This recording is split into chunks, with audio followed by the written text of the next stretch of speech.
Welcome back to another episode of FA's World. And if you haven't already, make sure you hit that subscribe button down below. But let's go ahead and get right into it. We into the Raw review episode. Raw kicked off with John Cena. Um, Comes out to the ring, cuts a promo, and then gets attacked and gets hit with an RKO by Randy Orton. So Randy Orton sends a message to John Cena that he's coming after his championship after John Cena cuts his promo.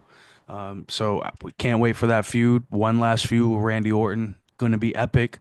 Um, he's John Cena, I believe, says he has 27 days left in total in WWE. So I believe this is one of maybe two feuds he'll have left, maybe hopefully three at least. At least we get to see him and Randy one last time on the mic together. Can't wait to see if he comes to SmackDown this week as well. So we'll see what happens with that. Up next, we got Liv Morgan, Raquel Rodriguez versus Becky Lynch and Lyra Valkyria in a WrestleMania rematch for the Women's Tag Team Championship. This was a great match, great back and forth match, but the winners and new tag team champions for the fourth time, Liv and Raquel Rodriguez. After the match, Becky Lynch would attack Lyra Valkyria. So that's setting up for Becky and Lyra to feud for the Intercontinental Championship, most likely. So that is definitely something great to look forward to. Can't wait for that feud. And then after this, we have the New Day. They come out next. They cut a promo that's eventually cut off by the Alpha Academy, Maxine Dupree. She cuts a promo on the way to the ring and challenges the New Day to a tag team match with Otis and Tozawa. They get this match set up, and before this match can even begin, Rusev's music hits. So Rusev Miro, for those who guys who don't know from AEW, is back in WWE for his second stint. He runs down to the ring. The New Day quickly leave and grab their titles and run out. And Rusev would attack Otis and Tozawa, laying both men out in the ring. So Rusev's back, attacks these guys, and who knows what's next for him in his quest in his second stint in WWE. But we do know he's on the Raw roster, and we'll see what's next for him next week. Backstage, we get the Judgment Day, Carlito, Dom, Liv, and Raquel all talking. And then Finn comes in out of nowhere and congratulates Dom and says, "What happens in Vegas stays in Vegas," right? So they're still planting the seeds and still building to the Judgment Day split here. So we'll see how far they string this one out. And then back to the ring, Io Sky's music hits. She cuts a promo, and then NXT's Women's Champion Stephanie comes out. And her music hits. She challenges Io to a match. Adam Pearce comes out and makes things official. These women put on a great, wonderful back and forth match, but unfortunately, it ends by disqualification.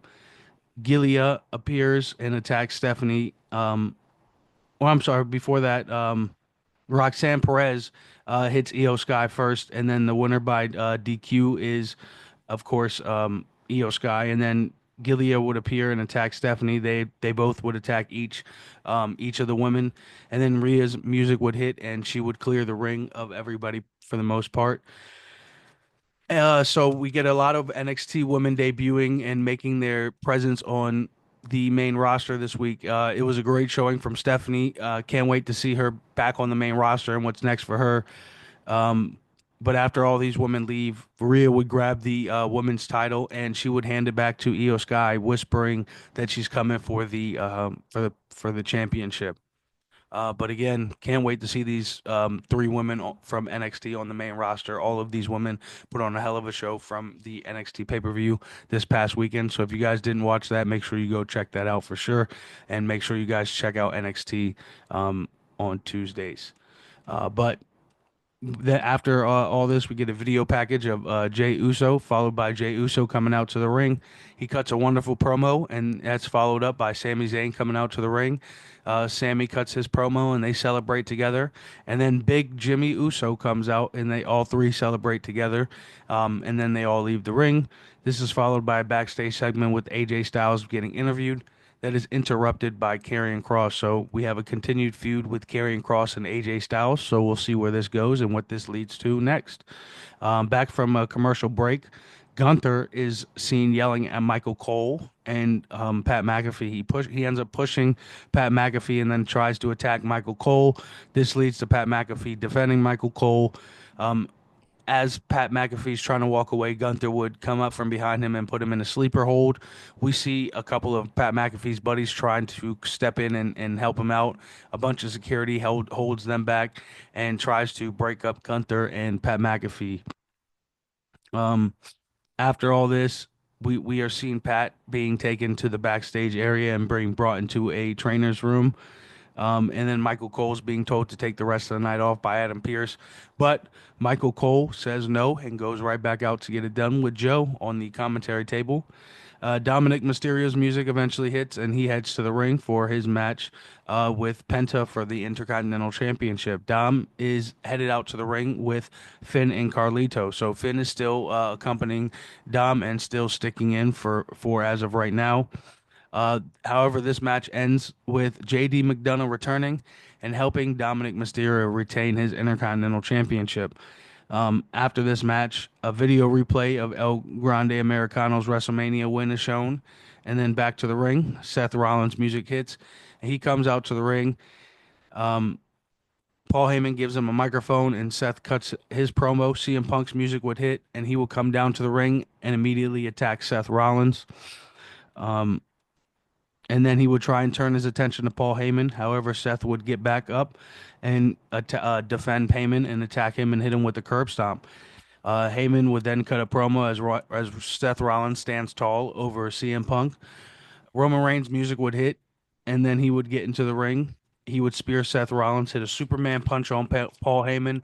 He would try and go for a spear on Paul Heyman. However, this was interrupted by who? Braun Breaker.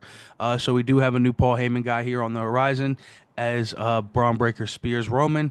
And then Seth gets back in the ring. They have a little stare down as if Seth doesn't know what's going on. CM Punk gets back in the ring behind him, and then Breaker would spear Punk. This would lead to Breaker getting back out into the ring, spearing Roman Reigns again through the barricade, and then bringing Roman back into the ring. Braun holds Roman up to watch as CM Punk gets another curb stomp hit with by Seth Rollins, and then Seth hits another curb stomp on Roman Reigns before all three men, Seth Rollins, Braun Breaker, and Paul Heyman, stand tall to end Monday Night Raw. So we do see a new stable with Braun Breaker added in with Paul Heyman as his new Paul Heyman guy. So this is great. This is going to be very interesting heading into the next chapter of Monday Night Raw. And for one, I can't wait to see what happens on Friday Night SmackDown. Make sure y'all hit that subscribe button down below. I'll hit y'all with the preview of that episode later on this week. And just remember, this is Hefe's World, and you're just living in it.